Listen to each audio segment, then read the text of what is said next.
శారదా చంద్రమౌళీసం రత్నగర్భగణేశ్వరం శంకరంచ ఋష్యశృంగేశం తుంగాం లోకగురూన్ భజే.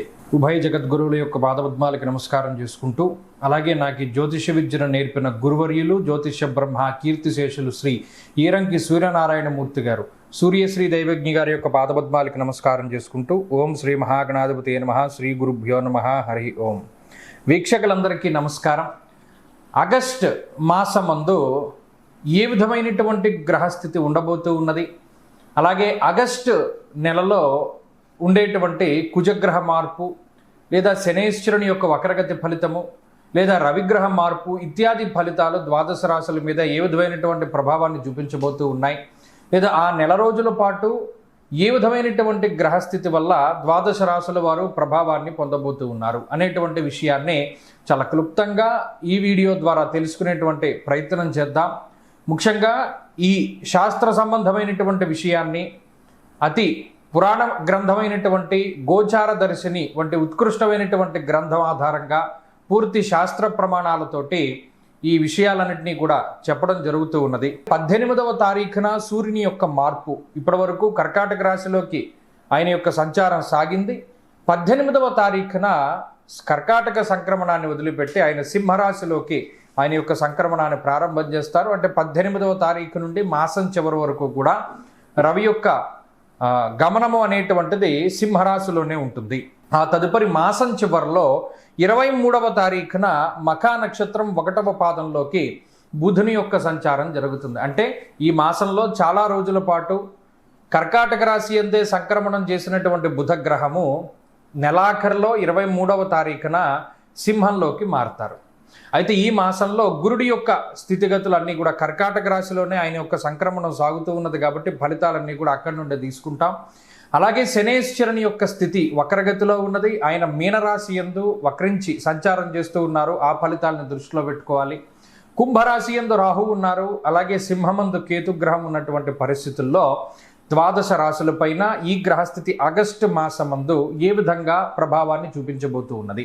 వృశ్చిక రాశి వారికి ఆగస్టు మాసంలో ఉండేటువంటి గ్రహస్థితిని చూస్తే అర్ధాష్టమ రాహు తన యొక్క ఫలితాన్ని వ్యతిరేకంగానే ఇస్తూ ఉన్నారు.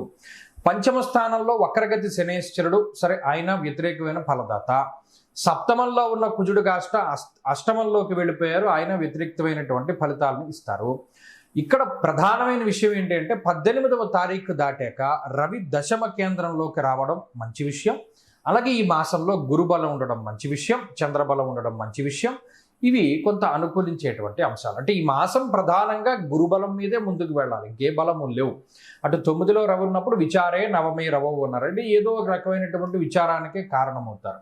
అయితే ఇక్కడ 9లో గురుగ్రహం ఉన్నప్పుడు కొంచెం అటు భాగ్యానికి సంబంధించినటువంటి విషయాలకి ఆయన కారణమవుతూ ఉంటారు.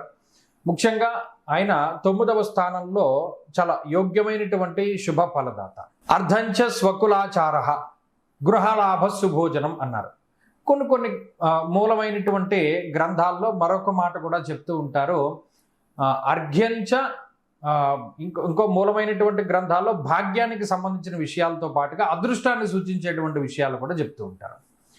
సరే, ఏదైనా అదృష్టమైనా భాగ్యమైనా ఏదైనా కొంచెం ఈ అష్టమ స్థానంలోంచి నవమంలోకి వచ్చినప్పుడు అష్టమంలో చేసినటువంటి ఏదైనా మనం మంచి ఉపాసన కానీ లేదా దైవ దర్శనాలు కానీ తీర్థయాత్రలు కానీ ఇటువంటివి ఏమైనా ఉంటే ఆ ఫలితాలన్నీ 9లోకి వచ్చాక ఇస్తూ ఉంటారు గురుగ్రహం. కాబట్టి అది చాలా గొప్ప విషయము. అందువల్ల ఆర్థికాభివృద్ధి కలుగుతూ ఉంటుంది, ఐశ్వర్యం కలుగుతూ ఉంటుంది, ఇందాక చెప్పినట్టు అదృష్టం కలుగుతూ ఉంటుంది. అంతేకాకుండా అష్టమంలో కుజుడిచ్చేటువంటి దోషాన్ని కొంత గురుడు తగ్గిస్తూ ఉంటారు. అక్కడ కుజుడు ఏమిస్తారు, అష్టమ స్థానంలో స్థానభ్రంశ, ఆయన స్థాననాశం రుణచ్ఛేద అష్టమస్తే ధరాసుతే, అంటే స్థాననాశాన్ని కలిగించవచ్చు. రుణచ్ఛేద, వచ్చిన డబ్బు వచ్చినట్టు ఖర్చు చేయించేస్తాడు. పలానా వాడి దగ్గర నువ్వు అప్పు తెచ్చావు కాబట్టి వాడికి డబ్బులు కట్టాయి, లేదా పలానా వాడి దగ్గర ఇంత చేబోదులు తీసుకున్నావు కాబట్టి వాడికి ఇచ్చే, ఇలా వచ్చిన డబ్బు వచ్చినట్టు ఖర్చు పెట్టేస్తారు. కానీ ఇక్కడ రూపాయి మిగలడానికి గురుడే ఉపయోగపడతారు. కాబట్టి ఈ మాసం అంతా కూడా గురుబలం మీదే వెళుతుంది.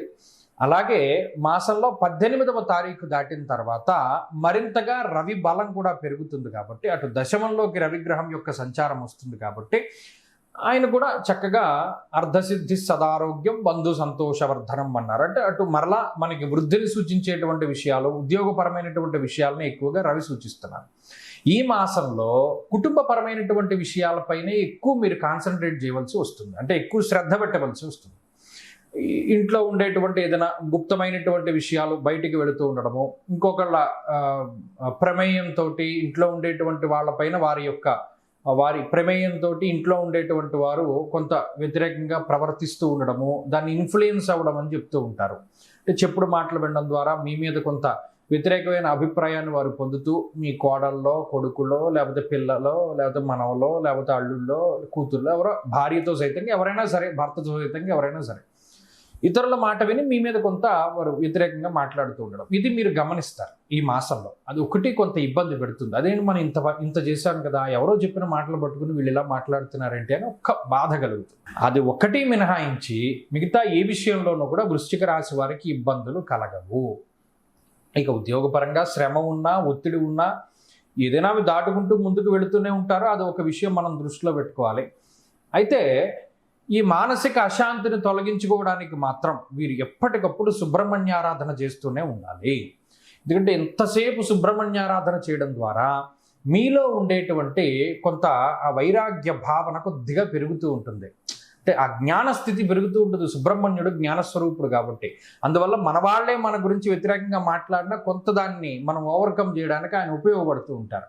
అందువల్ల సుబ్రహ్మణ్య ఆరాధన ఎక్కువగా చేస్తూ ఉండడము, సుబ్రహ్మణ్య భుజంగ ప్రయాత స్తోత్రాన్ని కానీ, లేదా కరావలంబ స్తోత్రాన్ని కానీ, లేదా అనేక రకాల స్తోత్రాలు, లేదా అష్టోత్తరాన్ని కానీ, ఏదో శరవణ భవ అనేటువంటి మంత్రాన్ని కానీ ఏదో ఒకటి మీకు అది పారాయణ చేస్తూ ఉండడం. ఏమీ లేదు, మనకేమీ తెలియదు, సుబ్రహ్మణ్య స్వామి దేవాలయానికి వెళ్ళి దండం పెట్టుకుంటూ ఉండడం, దీపారాధన చేయడం, ఇటువంటివి కూడా మంచి ఫలితాలని ఈ మాసంలో ప్రసాదిస్తాయి.